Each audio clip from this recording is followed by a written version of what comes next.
Remember that the last time that we left Pulga, he and Chico were walking to the store to get a drink while Pequena had her baby.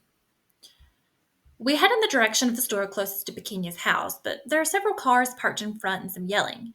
Chico and I look at each other and turn in the other direction. Even though it means a 20-minute walk, we head to Don Felicio's store instead, where Chico and I usually sit on the sidewalk outside drinking Cokes and Gatorade, sometimes even setting off small firecrackers for fun. And I wonder if I can talk Don Felicio into giving us a few firecrackers to celebrate the birth of Pequeña's baby. Maybe because I'm thinking of this, and because Chico keeps talking about how awful it must be for Pequena, and because my thoughts keep wandering to that day out on the patio, neither of us notices or hears the car coming up behind until it's practically threatening to run us over. I glance at the driver, Nestor Vija. In the passenger seat is his older brother, Ray. Shit, I whisper to Chico. Nestor Vija is how Chico and I met 3 years ago.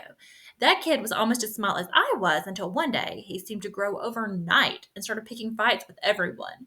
The day he came to school wearing brand new gleaming white shoes, he said I kicked up dust and got them dirty when I walked by. The jerk forced me down, telling me to lick his shoes clean. My heart was racing, but I knew I had to be tough. So I told Nestor his mother could lick them, and he pushed me down to the ground.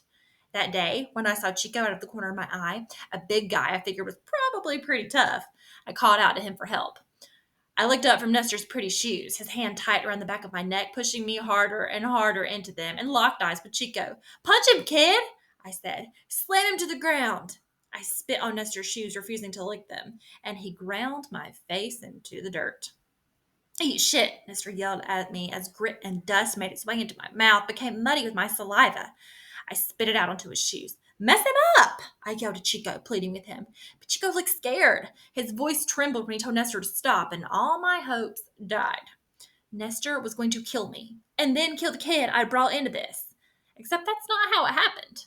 Just as Nestor jammed one of his new sneaker-clad feet into my head and started stepping on it, crushing my head into the ground, out of nowhere I heard a thwack, and suddenly I was free.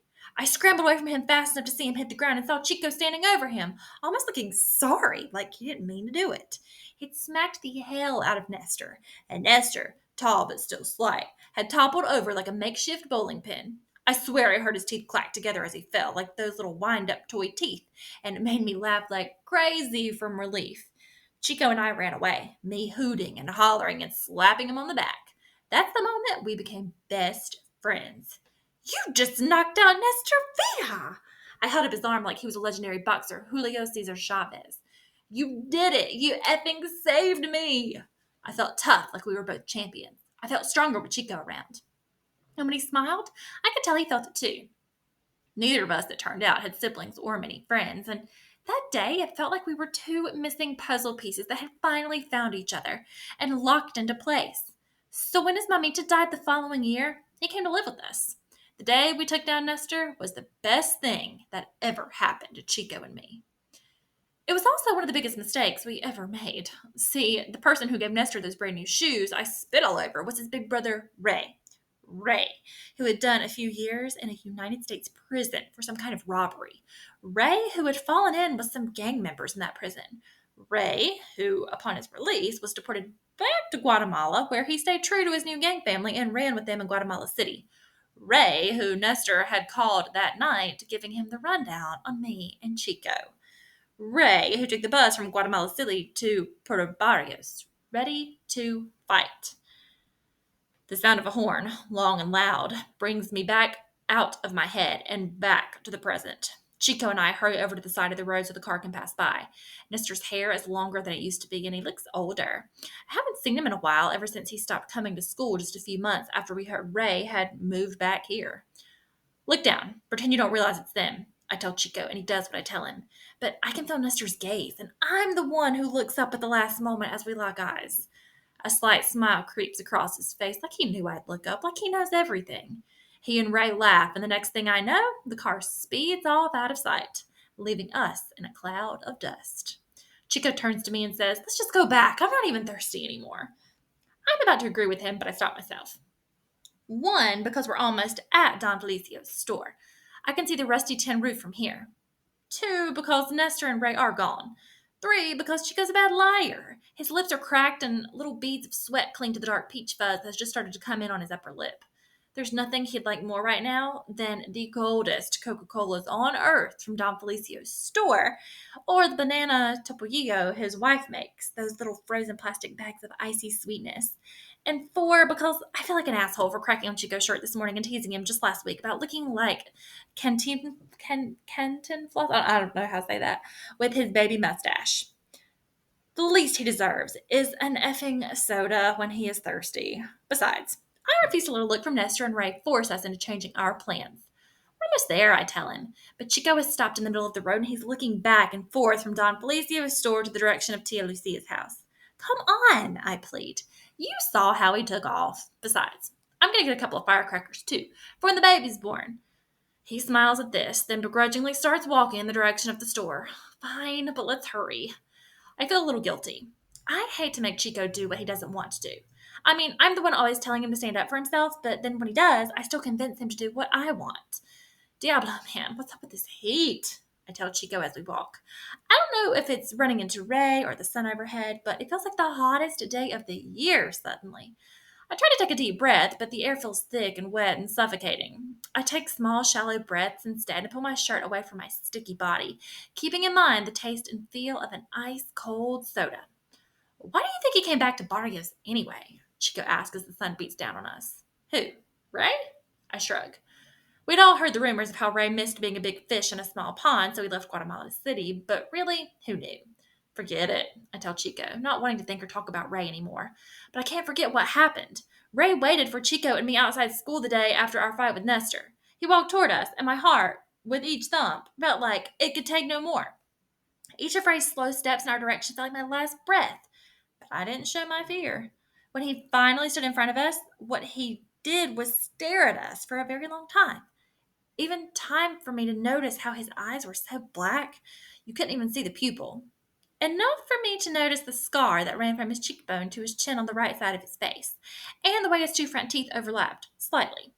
The intensity of that stare, the way he held my gaze, reminded me of a snake charmer. He circled us, his eyes never leaving ours, stalking like an animal does its prey. And then I felt an explosion in my head, a simultaneous darkening and brightening in my mind, a flashing, pulsing light against a dark, dark night. I thought he'd shot me in the head. That's how hard he slapped me. I staggered backward, fell hard on the concrete, and then I heard Chico yelping like a wounded animal. You get slapped because you two are little bitches, he said, towering over us. This is a warning because I'm a good person, and because this bitch, who gestured toward Nestor, should have done this to you instead of calling me. Nestor and his friends, who had witnessed the whole thing and had been hooting and hollering the whole time, suddenly stopped. I'll never forget the cold, meaningful look Ray gave Nestor, with a look of shame that passed over Nestor's face before he looked down. I almost felt bad for Nestor then, but it was hard with my face burning and throbbing the way it was. Either way, I think that was the exact moment Nestor decided he would sell his soul and do anything to impress Ray, to prove himself to his brother from that day forward. Chico and I went home wearing our pain. Our faces were bruised. Mama noticed and questioned us relentlessly, our story constantly changing until finally we admitted we'd been in a fight. A stupid fight in the school courtyard because someone made fun of Chico's mother, we said. We didn't tell her about Ray, and Chico and I steered clear of Nestor after that. When Ray suddenly moved back to Puerto Barrios last year, we steered clear of him too, because I never forgot that slap, or the nights afterwards that I spent pressing into my bruised cheek, staring at the darkness of my room, mad at myself and wondering what kind of guy takes a 6-hour bus trip to Puerto Barrios and a 6-hour bus trip back to Guatemala City just to issue a slap to a 12-year-old and a 10-year-old boy. A wolf. That's who. Don Felicio smiles and calls out to us as soon as he sees us coming up the road.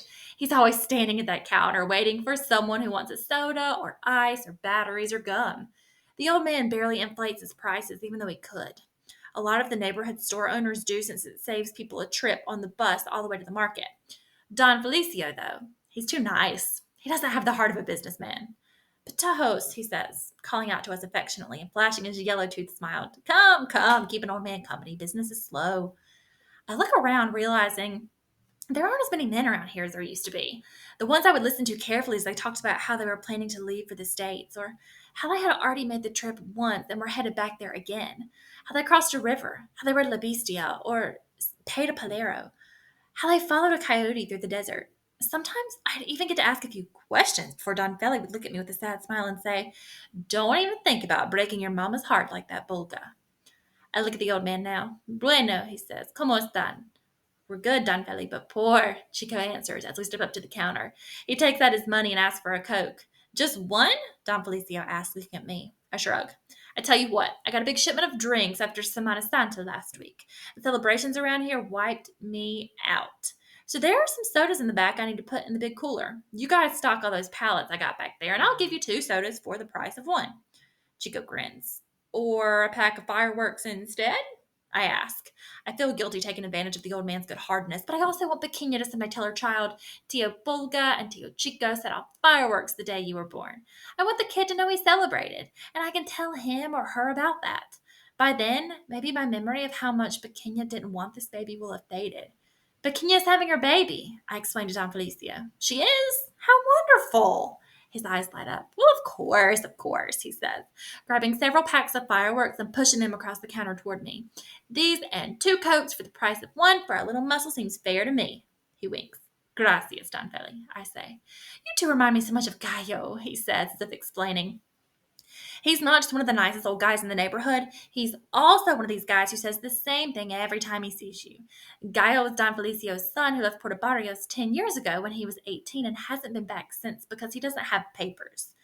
The old man talks about Gallo every time we come by. Shows us pictures of a grandson he has in Colorado or someplace, too. I just got a new picture of my grandson. I'll show you when you're done." He smiles a melancholy smile. "Sure, Don Felly." I tell him, even though I don't want to see pictures for the millionth time of the little kid whose hair is as unruly as Gallo's. Even though it's boring and heartbreaking to see Don Felly's face go from glowing to crushed when he finally puts away his phone and takes out his handkerchief to wipe his eyes. It's the least I can do for the old man. And don't worry, you'll see them again. He dismisses me with his hand but nods. Like a part of him knows it's not true, but another part of him has to believe it is. We hop the counter and go through the door to the cramped back room, where we're greeted by the smells of sour milk and overripe produce. Chico starts singing a stupid song we made up when we saw a dog in the street with a bum leg that made him look like he was dancing. We're always making up songs. For the day, I'll finally buy a guitar and put music to lyrics. For the day, I'll get a band together and be a musician, just like my father, the cool bass player from California. The Chicano who drove a slick black El Camino with red leather interior. The guy who was going to make it big, who promised Mama the world but didn't deliver because some drunk crashed into him one night and crushed him, the car, and all their dreams before either of them knew about me tucked away in Mama's belly. Chico hands me the last 2 great Fantas. We're almost done when we hear the sound of a car pulling up to the store. Voices grow louder just beyond the stockroom. We both freeze as Don Felicio's voice calls out, "Give me more time! You have to understand, His voice is cut off so abruptly, so suddenly, it sends a chill through my body, even before the sound of a loud thump that follows. Chico looks at me, his eyes as wide as I've ever seen them, his chest already rising and falling faster as his breath quickens. I shake my head. What I mean is, don't move. What I mean is, don't make a sound. We stand there for who knows how long, Chico kneeling on the floor where he was handing me the sodas, me with those 2 great Fantas still in my hands. I hear the rush of my own blood and the thump of my own heart and Chico's breathing. I hear the sound of the register opening, 2 car doors slamming, car tires rolling, and then an eerie silence and the phantom echo of Don Felicio's voice before it abruptly stopped. "Pulga, what just happened?" Chico says, his voice trembling. "I don't know. Whatever happened, we know it's bad, really, really bad. We need to get out of here. But first, I have to check on Don Felicio." I hand the 2 bottles to Chico and hurry to the door, open it just enough to see if anyone is there, then push it up when I'm certain no one is. "Be careful," Chico whispers. I nod. "Don Feli?" I call, but I don't see him. I look all around, my brain trying to make sense of what happened, when I hear a gurgle, and that's when I see him on the floor. His feet come into view first, his old but freshly polished shoes, his dark socks, and frail old man legs between the top of his socks and the cuff of his pants. My body goes weak as the strange gurgling continues and fills the air. I move closer, taking in the blood on the counter, on the floor, the blood pooling around his torso. And then I see Don Felicio's face. His hands are clapped around his throat, trying to stop the gush of blood that is seeping from it as it force through his fingers. He looks at me with the eyes bulging, so terrified they seem like might pop out of his face. My mouth goes dry, and I hurry to him, calling his name, slipping on his blood. You're okay. I manage to choke out, even as my voice cracks and something inside me feels loose and wild. A scream gets caught up somewhere in the back of my throat. We'll get someone! I tell him as he gurgles and wheezes and keeps holding his throat. I hear Chico crying and saying something, and I know I have to run and get help. Run, I tell myself, but I can't move. I can't leave the old man here like this.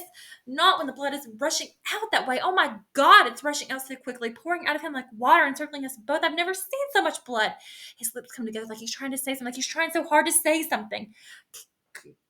His body jerks forward like he's trying to get up. Each effort makes more blood gush forth. No, I tell him as he struggles. My mind races with what to do. Don't worry, help is already on the way, Don Felly. I promise. I tell him it's going to be okay, as his eyes go from my face to the ceiling. I tell him that his son will be here too, that he figured out a way to come from the States, that he's bringing his grandson this time. Do you see them, Don Felly? Do you see them? I cry. He nods. I tell him his wife is on her way too, and that soon he will see all their faces, that soon they will all be together. It's all lies. The old man's eyes are full of tears. They slide out of the corners as more blood gushes from his neck, as life drains from him. His eyes roll back so only the whites are visible, and then roll forward again, trying to focus on me. I want to look away, but I don't. And then suddenly the strange wheezing and gurgling stops. His head relaxes so that it's turned toward me, so that his eyes meet mine, and I see it. The very moment he dies, I see it right there as his eyes go vacant. Chico's words come in from somewhere far away. He's calling my name, I think, but I still can't move. I'm crying. And even though I know what happened, I keep hearing my voice like it's coming from someplace else, like it's not even my own, asking Chico, what happened? What happened? Over and over. Chico keeps saying, we have to get someone. We have to get someone. As he grabs my shirt and pulls me up to standing. Time doesn't make sense. We're stuck in that moment forever, even as it feels like we are in a movie on fast forward. We stumble out into the street, and it looks so strange and empty. The world is blurred streaks of orange, brown, and blue and white that make my eyes pulse. I'm dreaming, I think. Even as I catch a glimpse of my hands and shoes covered in blood, even as I hear Chico's strange whimpering next to me and his incomprehensible jumble of words, I think he's asking me where we should go. I see his face, and I try to make out his words, but I can hardly make sense of anything. All I know is we have to run hard and fast and without looking back, away as quickly as possible, away so you're not a witness, so you're not a part of any of it, so no one can ask you questions, so no one knows you were there. We run. It's the way you learn to live around here.